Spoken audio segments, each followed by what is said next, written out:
Hey guys, the CrossFit Open 21.3 and 21.4 has been announced, and I'm really excited for these workouts.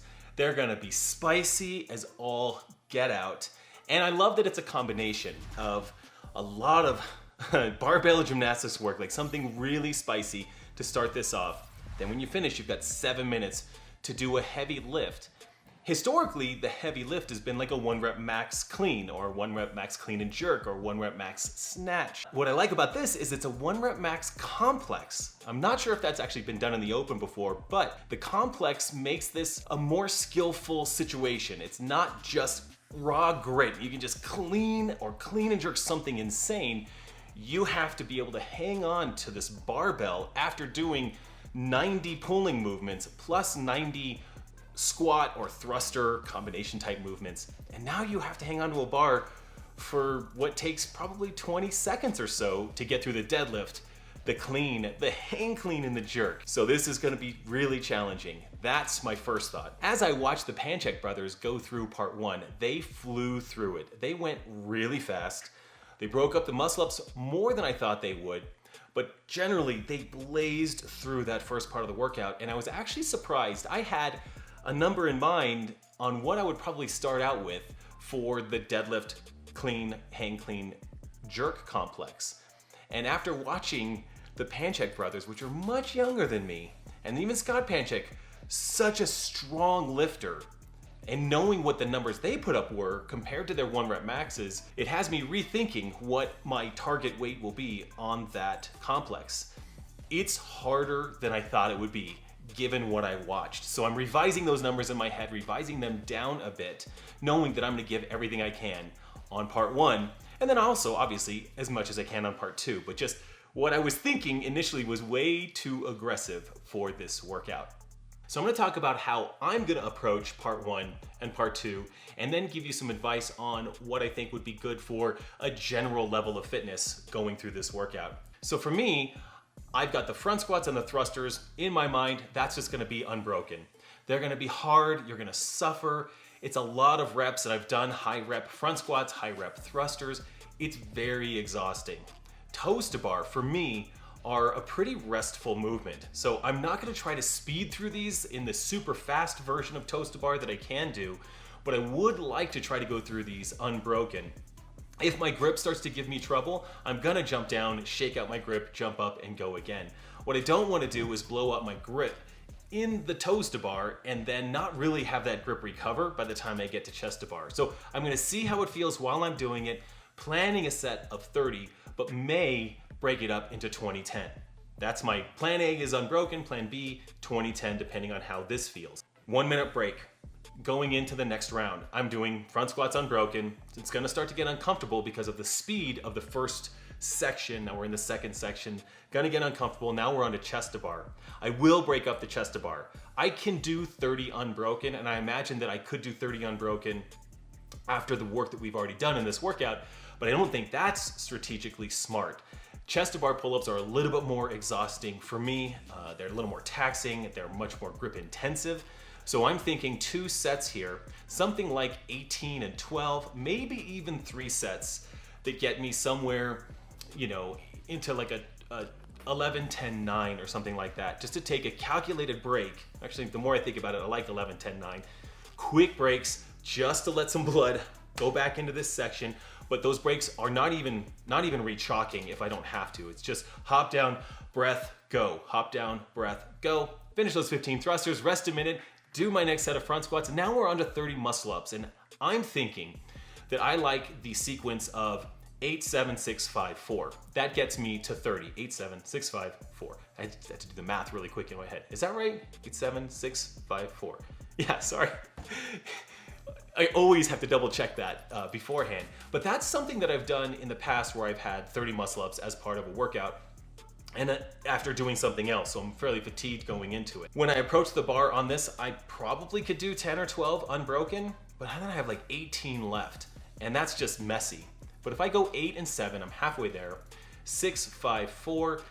Again, I feel like the grip is gonna become really challenging, having done a bunch of toes to bar, a bunch of chest to bar. Both grip and core is gonna start to wear out. I noticed that Scott was actually leaning on the bar and going up. I don't I don't think those are good reps. In fact, I had a regional judge on a call with me while I was watching this, and he said, you know, in competition, those aren't good reps. So I don't do those kinds of reps anyway, so I'm not planning on leaning on the bar. I just know that the fatigue is going to set in, and my beautiful muscle ups, which I'm super proud of, not that they're beautiful, but that I can do a lot of them, that's gonna start to fall apart. So break it up. That's gonna get me through that. 15 thrusters, lay on the ground. Maybe not lay on the ground, but rest and recover. I did like how Scott took some time to do a clean with 185 pounds just to start to let his body transition. Easy Muhammad did the same thing. I like that as an idea. It kind of gives your body a chance to be like, okay, this is what this feels like.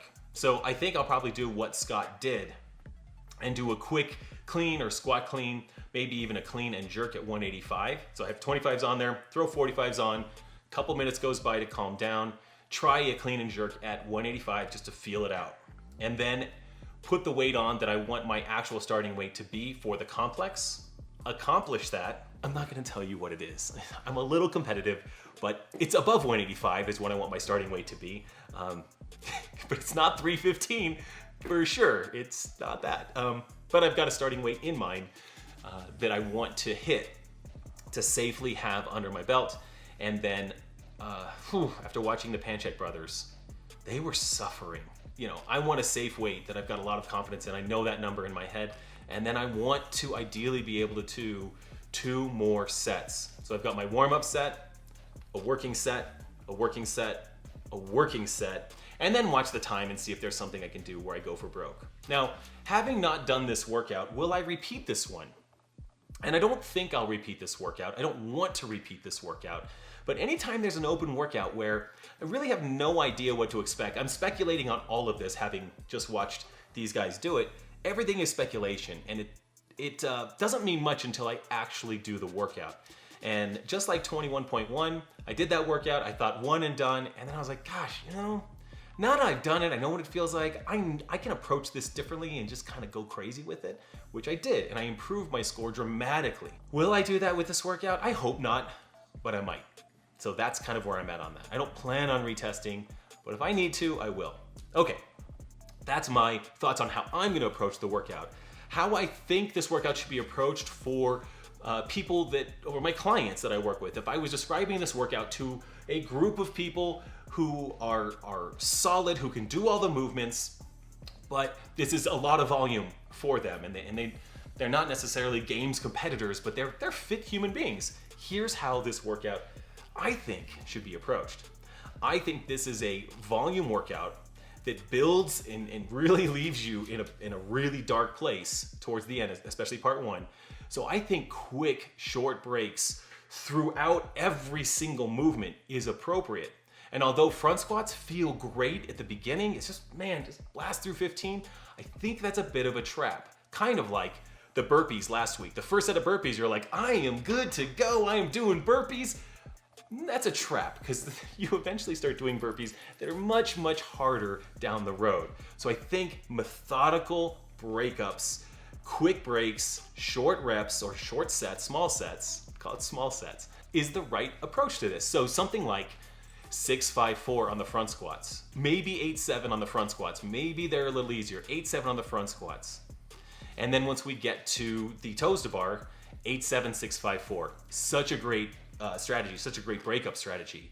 Then when you get back to the thrusters, 8-7 or 6-5-4. Okay, there you're done. You are tired, but maybe not blown up, because we don't want to be blown up at the end of the first section. Same thing for the second section. Maybe you did 8-7 in the first set of front squats. Maybe now it's 8-7 or 6-5-4, depending on how you feel. But the breaks should be something like drop the bar, take a breath, pick it up and go. One big breath in between. It's just to keep yourself from blowing up. It's not to feel better. You're not gonna feel better, but you could just pace that break by taking one breath on the front squats. When we get to the chest to bar pull-ups, 8-7, 6-5-4 is probably the way to go there. If chest to bar isn't your jam, it might be 10 sets of 3.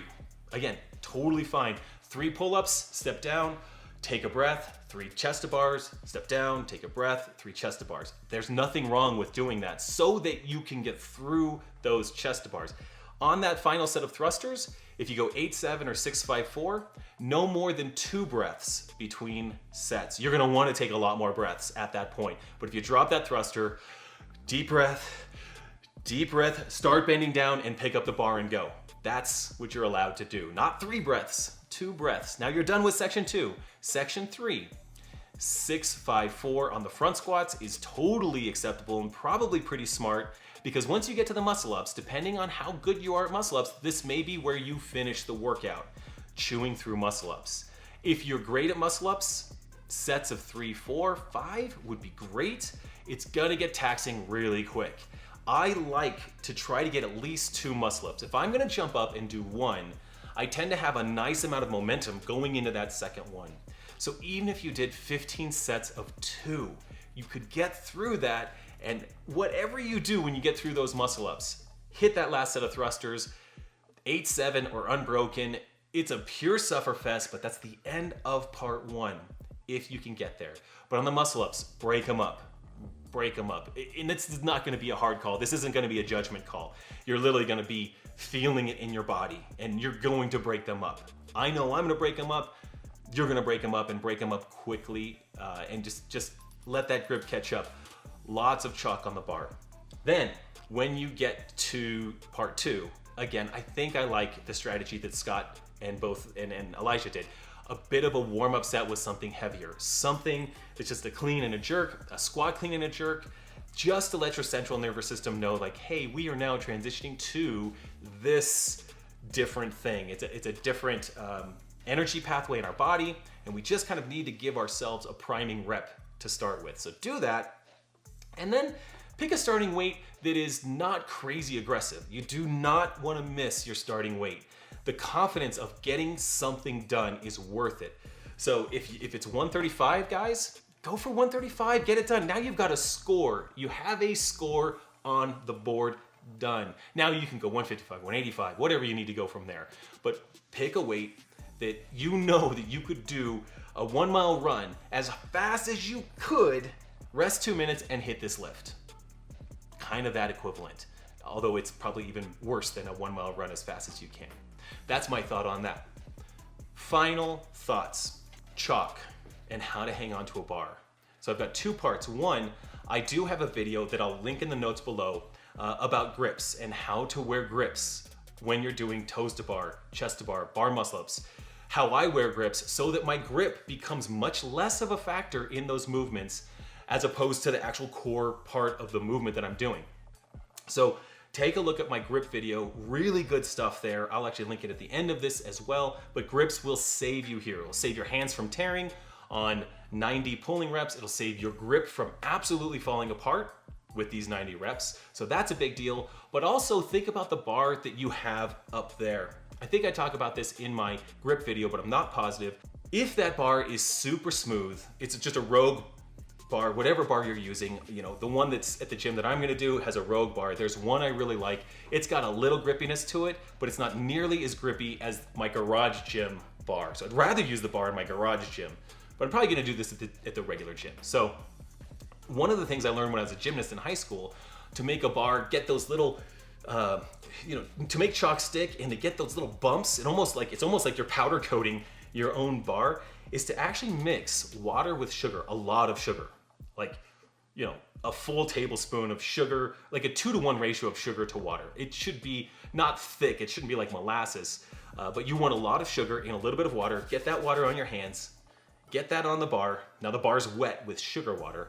Now take your chalk, a block of chalk with your bucket to catch all the chalk. Get that on there with your bare hands, get chalk on your hands, work it into that bar as much as you can, and that's gonna create some grippiness on that barbell that will help your grips stick even more.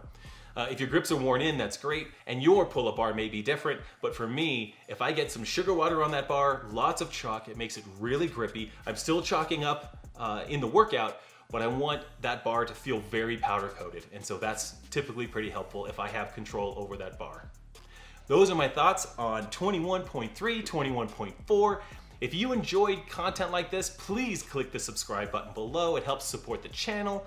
And if you have any comments, please don't hesitate to put them below. I'm happy to answer. I love this community. I love being helpful. I love your feedback. So comment below, and we'll see you back here next time for whatever the next video should be.